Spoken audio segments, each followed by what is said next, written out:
How to scale a new Google store fast, regardless of if it's an ecom brand, dropshipping, or whatever, just a new store when we're starting out with Google Ads. Some key principles you should keep in mind.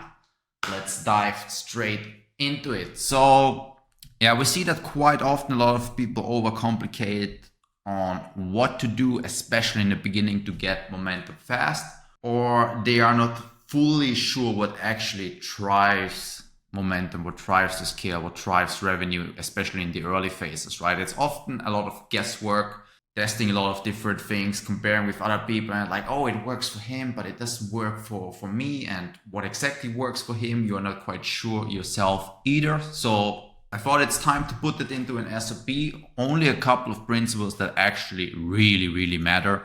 So we'll check them out there, just the basics, the foundation that you genuinely need to force momentum in predictably and start to scale soon and fast with Google Ads. So let's dive straight into it. A couple of things we have to consider for the pre-launch before we actually launch. Some absolute basics that need to be in place, right? But even there, I see a lot of mistakes.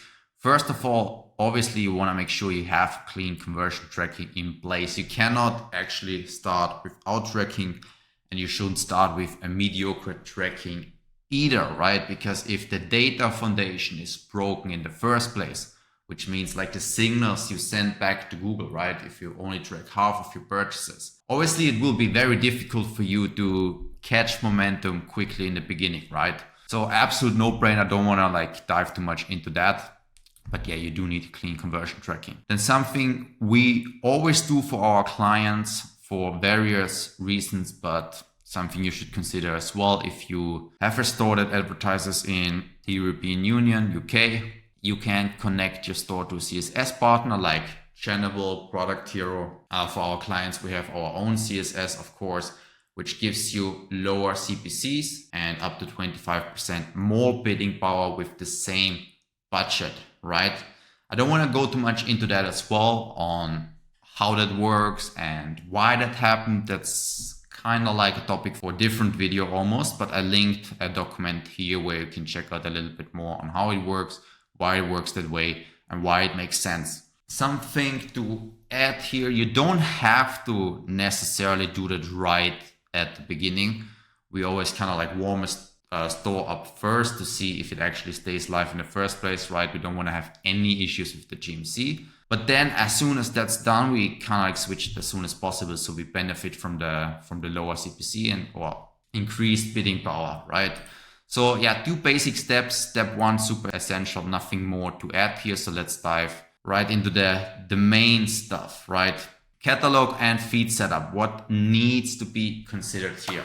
2 of the common mistakes we see here, step 3 and step 4, is just massive feeds, right? And again, like those principles we discussed here, it's regardless of the niche, right? Again, regardless if you're an actual brand, if you're dropshipping, if it's fashion, home decor, pet niche, baby niche, jewelry, I don't care. Like the principles are relevant for all types of stores, all types of niches, whatever it doesn't matter if you're on Meta ads already, if you do Pinterest on the sites. That's purely from a Google side of things and what works, right? So first things first, you want to start with only a couple of categories and don't blow up your feed too much. So again, if you naturally have only 1-2 product categories, then that's fine, right? But for example, fashion stores sometimes, or like pet stores, home decor stores, even jewelry stores you can potentially go into 100 different product subcategories, right? Let's stick to fashion, for example. I know a lot of my clients are into fashion. A lot of you guys watching are into fashion. You can have polo shirts, you can have linen bands, you can have shoes, you can have 10 different subcategories in shoes, right? You can have orthopedic shoes, sneakers, sandals, whatever. You can have product categories for different genders. But now if you think logically about it, right? Obviously that can prolong the learning phase in the beginning if you test so many different product categories, but you start with a low budget. And of course, you want to see a return on investment on your budget as well. Immediately, ideally, of course, right? So yeah, the more you overcomplicate it, the longer the learning phase can take if Google doesn't pick up on a winner quickly, right? I get the idea behind it. You upload a big feed, you want to see what works, right? And then optimize this more and test more of that. But it's just that it's a fallacy, you know, like in 80% of the cases it backfires because you're testing too much too early on with a low budget. Nothing is properly optimized yet. So that's an issue.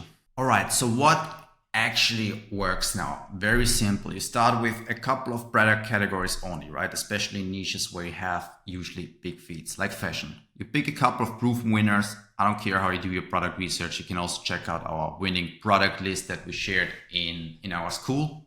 Check out the link below, then you can join directly. It's free. But regardless of how you do your product research, you want to start with a very lean feed, very well optimized, and a high probability of those being winners that can pick up quickly, right? Again, not random products that you found somewhere. Needs to be very well researched, high probability of being a proof winner that can pick up quickly, right? And then you optimize every listing in absolute detail very well. You want to have well optimized titles, keyword optimized titles, every relevant product attribute, clean product attribute, optimized pricing, and optimized product images, the whole thing, right? So you start lean, but that's well optimized because then you can actually judge, hey, what's working and what's not working. And that helps you to get momentum quicker. Quite simple. So you keep the feed lean. Again, you don't start with a huge feed of 1,000 products, right? Because if something doesn't pick up quickly, because if Google doesn't find a winner quickly where it can push some spend, where you can push some more spend on it, right, and start to scale, it leads to something that we call algorithmic confusion, right? Where you have like this big feed, 1,000 of products, nothing really works yet. So Google tries to force it, spends here, tries to bid higher, and CPC creeps up slowly, right? Because nothing really works, so your metrics are failing. Google thinks it's a low quality site, so cost of traffic again increases, and nothing really works yet, right? That can happen sometimes. Sometimes we also have relatively big feeds and something picks up quickly.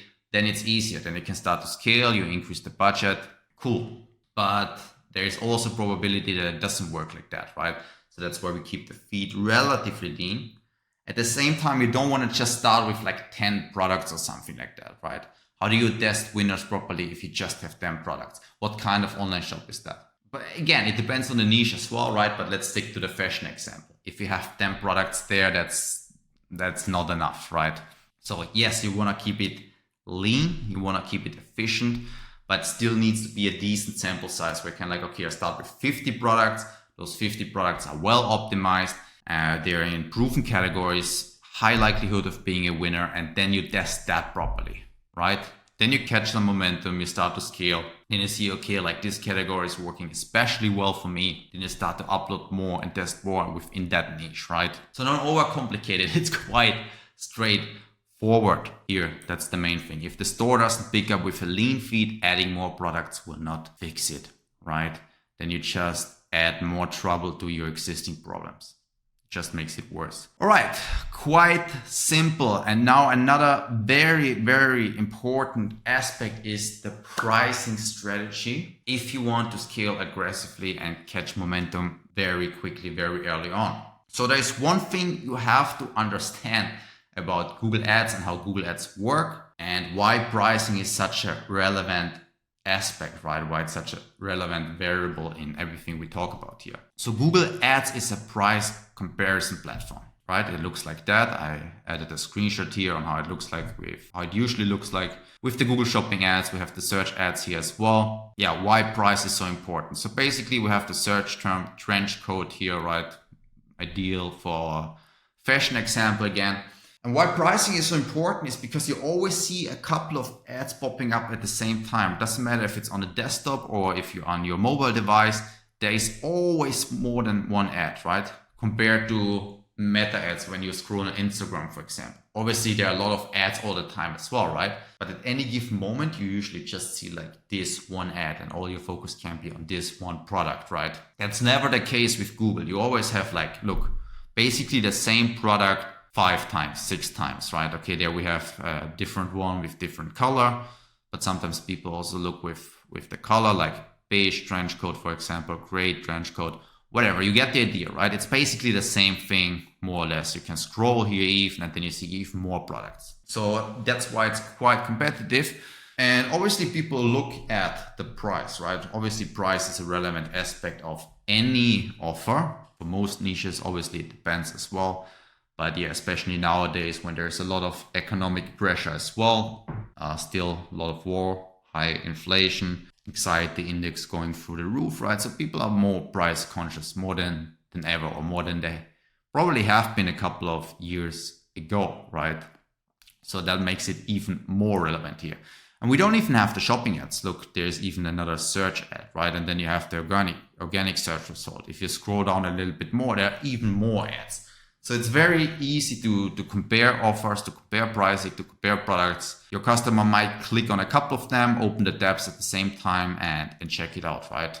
And even here, for example, in this example, it's quite easy to see what stands out. I mean, this one in the middle is obviously the most competitive one.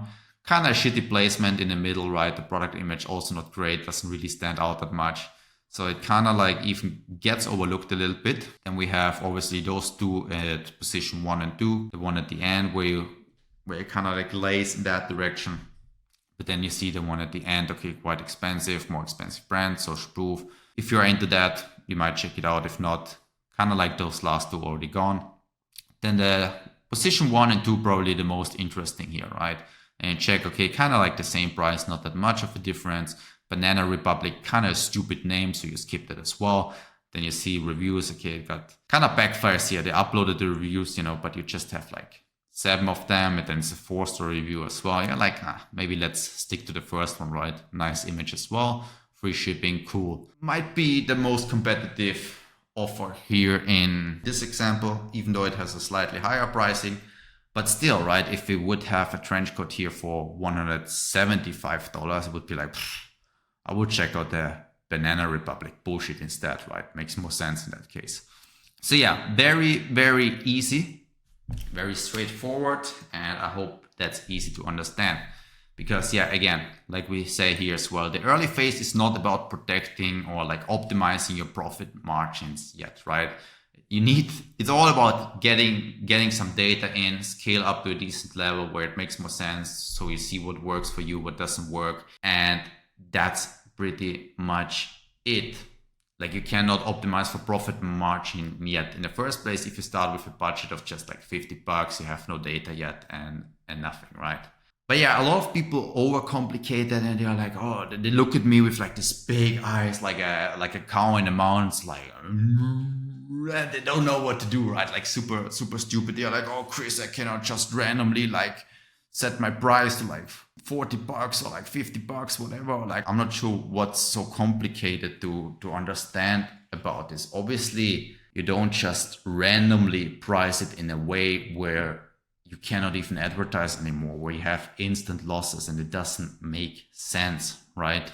So the goal is not just to randomly set the price and have an offer so cheap that you simply cannot even advertise anymore. Then the data gathering also doesn't make much sense, right? Because then the moment you start to increase prices, it's a very different idea. The idea for you is just to check out the competitor prices as well and aim to be slightly more competitive to them or in the same range, right? Maybe slightly underprice it in a way where, again, it's not loss making for you, but sharp enough, decent enough, good offer to win some clicks, get more clicks and more conversions in the first place, right? Because that makes it easier for you to catch some momentum, get a couple of sales a day. You want to have consistent sales, right? Before then you can start to scale. You gain some momentum, you go to whatever level, like let's say 1K revenue a day, you have some consistent sales coming in, you have more data coming in, and then it's also easier to like tweak the pricing, right? Then you see, okay, profit margin here, maybe not that good yet. Here it's quite decent, I like that. And then you can start to tweak a little bit more. In order to tweak that a little bit more, you need that data in the first place, right? You need to see, okay, like what's my cost of goods, of course. Then what's your average AOV on the store? How well does the traffic convert? What's the profit margin on that product overall, right? Like you need some more data inputs in order to judge that properly. So quite simple, nothing too complicated about that. So again, strategy, quite simple. Let's summarize it. Price it lower in the beginning, not loss making, just more competitive. You gain more data, gather more data easier. You help the algorithm to make better choices. You get better results very early on, and you can scale quicker. And then once you have a decent level, right, where it's like, okay, we get some good volume, we get some good revenue.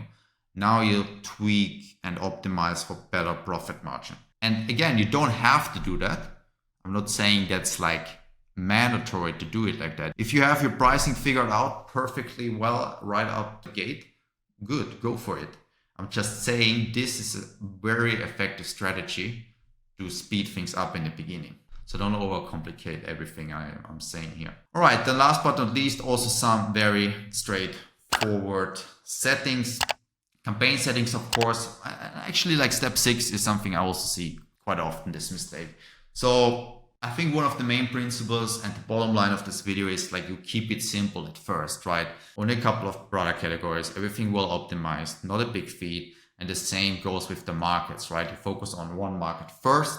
I don't care if it's US, UK, Germany, Poland, Spain, all of them work quite well, but you focus on one market first. You want to catch some momentum there, some proof of concept. And once you have proof of concept, you take that and then you launch in other markets. You can, of course, start in 6, 7, 8 different markets right at the beginning. But if you don't have proof of concept yet and you need to test and you need to figure out what works first, you kind of scale your bullshit or your unoptimized setup in 8 different places, right? 8 times more testing budget needed, probably 8 times more losses in the beginning. So you can do it. I'm not saying it doesn't work. Of course, it can work, especially if you catch momentum quickly, great. But it's way easier to start in one market, warm up the GMC, gather some data, see what's working, what's not working, optimize it a little bit, get to a certain level in that one market first, and then you launch in different markets, right? Very simple, very straightforward as well. And then step 7 about bidding strategy, of course, start with maximize conversion value or maximize conversions. The bottom line here is like you don't use a target in the beginning yet, right? I don't see this mistake very often, but sometimes I do. Like, of course, you cannot use a target yet if you don't have data. You can set a target later on once you are at higher volume, slightly more optimized, you have gathered more conversion data, then you can work better with the target, but just avoid it in the beginning. Doesn't make much sense in the early phases. And that's pretty much it. Again, if you want to learn more about that, or if you have any questions about that, join the school. Link is in the description below. It's free. See you there. There you can ask all your questions and everything. It's a bit easier for me to communicate with you there. And there you will also see more tips and tricks like that. So thanks for watching. See you in the next video. Ciao, ciao.